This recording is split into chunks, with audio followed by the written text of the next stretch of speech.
nangyari dyan? Ano nangyari? Diyan, masakit? Bakit? Untog ikaw? Untog ikaw? Kawawa naman ang baby ko. Nauntog ang ulo. Sakit?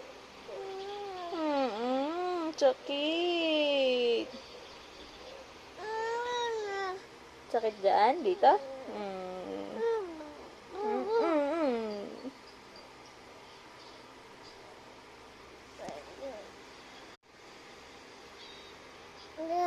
Ano?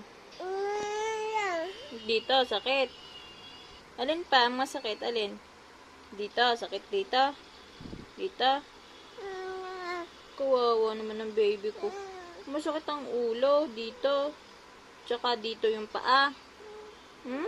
Kawawa naman ang inday nene na yan. Aba, masakit ang paa. Oo, sakit.